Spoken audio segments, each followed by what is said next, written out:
Hi hello ನಮಸ್ತೆ ಎಲ್ರಿಗೂ welcome back to my channel. Hair growth, hair fall, hair related ಎಲ್ಲ ಪ್ರಾಬ್ಲಮ್ಸ್ಗೂ ಒಂದೇ ಸೊಲ್ಯೂಷನ್ ಅಂದರೆ ಅದು ರೋಸ್ಮೇರಿ. ಸೊ ರೋಸ್ಮೇರಿ ವಾಟರ್ನ ನಾವು ಯಾವಾಗಲೂ ಎವ್ರಿ ಡೇ ಯೂಸ್ ಮಾಡೋದ್ರಿಂದ ನಮ್ಗೆ ಹೇರ್ ಗ್ರೋತ್ ಆಗಿರ್ಬೋದು ಅಥವಾ ನಮ್ಮ ಹೇರ್ ಫಾಲ್ ಕಂಟ್ರೋಲ್ ಮಾಡೋದಕ್ಕೆ ಇದು ಸಖತ್ ಈಸಿಯಾಗಿ ವರ್ಕ್ ಆಗ್ತೈತಿ. ಬಟ್ ಇದನ್ನು ಅಷ್ಟೇ ಎಫೆಕ್ಟಿವ್ ಆಗಿ ಯಾವ ರೀತಿ ಮಾಡೋದು ಅಂತ ನಾನು ಇವತ್ತು ಶೇರ್ ಮಾಡತ್ತೀನಿ. ಇದರೊಳಗೆ ಎಕ್ಸ್ಟ್ರಾ ಕೆಲವೊಂದು ಇಂಗ್ರೀಡಿಯೆಂಟ್ಸನ್ನು ಹಾಕೋದ್ರಿಂದ ಇದರಿಂದ ಹೇರ್ ಫಾಲ್ ಕಂಟ್ರೋಲ್ ಆಗಿ ಹೇರ್ ರೀಗ್ರೋತ್ ಆಗೋದಕ್ಕೂ ಕೂಡ ಇದು ಹೆಲ್ಪ್ ಆಗ್ತೈತಿ. ಈ ಒಂದು ಹೇರ್ ಟೋನರನ್ನು ಮಾಡೋದಕ್ಕೆ ಮೊದಲಿಗೆ 1 ಸ್ಪೂನಷ್ಟು ಮೆಂತ್ಯ ಕಾಳನ್ನು ತೊಗೊಂಡ್ರಿ. ಅದಾದಮೇಲೆ 1 ಸ್ಪೂನಷ್ಟು ಅಗಸೆ ಬೀಜ, 1.5 ಸ್ಪೂನಷ್ಟು ಡ್ರೈ ಆಮ್ಲನ ತೊಗೋಬೇಕು. ಅದಾದಮೇಲೆ ಒಂದು 8ರಿಂದ 10ರಷ್ಟು ಲವಂಗ, ಒಣಗಿರುವಂಥ ಗುಲಾಬಿ ಹೂವಿನ ಎಸಳು, ಆಮೇಲೆ ಒಂದು ಸ್ವಲ್ಪ ಇದಕ್ಕೆ ಕರಿಬೇವು, ಆಮೇಲೆ ಒಂದು ಸ್ವಲ್ಪ ಬೇವಿನ ಎಲೆ, ಆಮೇಲೆ ಒಂದು ಸ್ವಲ್ಪ ಇದಕ್ಕೆ ಮೆಹಂದಿ ಎಲೆನ ತೊಗೊಳತ್ತೀನಿ. ಇವೆಲ್ಲ ಇಂಗ್ರೀಡಿಯೆಂಟ್ಸು ನಾನು ಇಲ್ಲಿ ಡ್ರೈ ಆಗಿ ಯೂಸ್ ಮಾಡತ್ತೀನಿ. ನೀವು ಹಸಿ ಆಗಿರುವಂಥ ಎಲೆಗಳು ಸಿಕ್ಕರೆ ಅವನ್ನ ಯೂಸ್ ಮಾಡ್ಬೋದು. ಅದಾದಮೇಲೆ ಒಂದು 2 ಸ್ಪೂನ್ನಷ್ಟು ನಾನು ಇಲ್ಲಿ ರೋಸ್ಮೇರಿನ ತೊಗೊಳತ್ತೀನಿ, ಡ್ರೈ ರೋಸ್ಮೇರಿ. ಇದಕ್ಕೆ ನಾನು ಇಲ್ಲಿ 1 ಸ್ಪೂನ್ ರೈಸನ್ನು ಕೂಡ ಈ ಒಂದು ವಾಟರ್ಗೆ ಹಾಕೀನಿ. ಬಟ್ ಇಲ್ಲಿ ನಾನು ಹಾಕೋದ್ರೊಳಗೆ ಸ್ಕಿಪ್ ಮಾಡೀನಿ. ಸೊ ಇದಕ್ಕೆ 1 ಸ್ಪೂನಷ್ಟು ನೀವು ರೈಸನ್ನು ಹಾಕ್ಕೋಬೇಕು. ಈಗ ಎಲ್ಲನೂ ಒಂದು ಪಾತ್ರೆದೊಳಗೆ ಹಾಕಿ ಇದಕ್ಕೆ ಮೊದಲಿಗೆ ಈ ಎಲ್ಲ ಇಂಗ್ರೀಡಿಯೆಂಟ್ಸನ್ನು ಚೆನ್ನಾಗಿ ನಾವು ಒಂದ್ಸತಿ ನೀರೊಳಗೆ ವಾಶ್ನ ಮಾಡ್ಕೋಬೇಕು. ಇಲ್ಲಿ ನಾನು ತೊಗೊಂಡಿರೋವಂಥ ಕಪ್ಪಿಂದ 2 ಕಪ್ಪಷ್ಟು, ಅಂದರೆ ನಾವು 2 ಕಪ್ಪಷ್ಟು ನೀರನ್ನ ಹಾಕಿದ್ವಿ ಅಂತಂದ್ರೆ ಅದು 1 ಕಪ್ ಆಗಬೇಕು. ಅಷ್ಟು ಚೆನ್ನಾಗಿ ಇದನ್ನು ನಾವು ಕುದಿಸ್ಕೋಬೇಕಾಗ್ತೈತಿ. ನಾನು ಇಲ್ಲಿ ತೊಗೊಂಡಿರೋವಂಥ ಕಪ್ಪಿಂದ ಇಲ್ಲಿ 2 ಕಪ್ಪಷ್ಟು ನಾನು ಇಲ್ಲಿ ನೀರನ್ನು ಹಾಕೀನಿ. ಇದನ್ನು ಲೋ ಟು ಮೀಡಿಯಮ್ ಫ್ಲೇಮ್ ಒಳಗೆ ಇದನ್ನು ಒಂದು 10ರಿಂದ 15 ನಿಮಿಷ ಚೆನ್ನಾಗಿ ಕುದಿಸ್ಕೋಬೇಕು. ನಾವು ಹಾಕಿರುವಂಥ ನೀರು ಅರ್ಧದಷ್ಟು ಆಗಬೇಕು, ಅಷ್ಟು ಇದನ್ನು ಚೆನ್ನಾಗಿ ಕುದಿಸ್ಕೋಬೇಕು.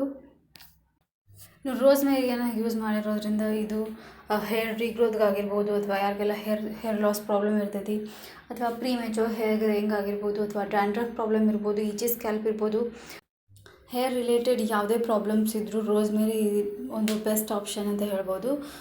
ಇದು ಸೈಂಟಿಫಿಕಲಿ ಕೂಡ ಪ್ರೂವ್ ಆಗಿರೋದು. ಇದು ಪ್ರಾಪರಾಗಿ ಹೇರ್ ಫಾಲಿಕಲ್ಸ್ಗೆ ನ್ಯೂಟ್ರಿಷನನ್ನು ಪ್ರೊವೈಡ್ ಮಾಡೋದಕ್ಕೆ ಇದು ಹೆಲ್ಪ್ ಮಾಡ್ತೈತಿ.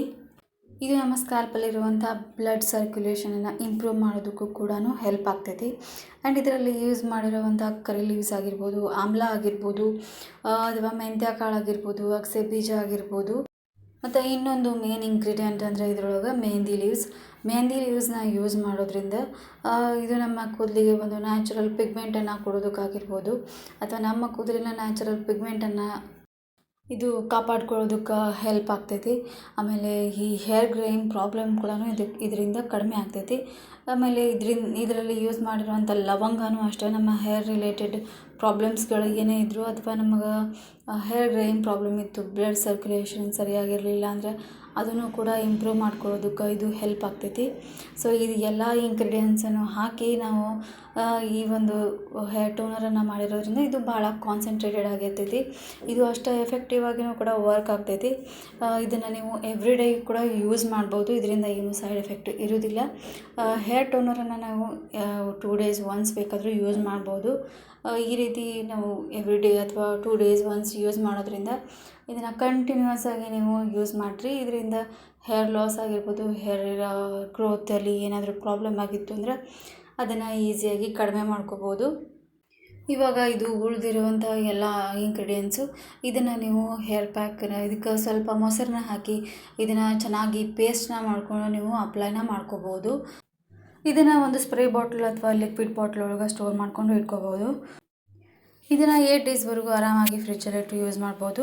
ಅದಕ್ಕಿಂತ ಜಾಸ್ತಿ ದಿನವೂ ಇಡೋದಕ್ಕೆ ಹೋಗಬಾರ್ದು.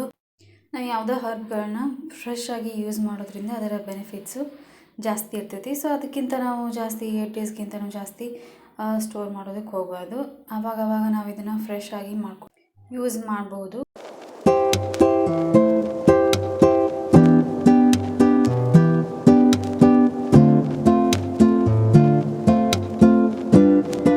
ಇದನ್ನು ಕೂದಲನ್ನ ಚೆನ್ನಾಗಿ ಒಂದ್ಸತಿ ಕೋಂಬ್ ಮಾಡಿಕೊಂಡು ನಾವು ಮೇನಾಗಿ ಹೇರ್ ರೂಟ್ಸ್ಗೆ ಇದನ್ನು ನಾವು ಚೆನ್ನಾಗಿ ಅಪ್ಲೈ ಮಾಡ್ಕೋಬೇಕು.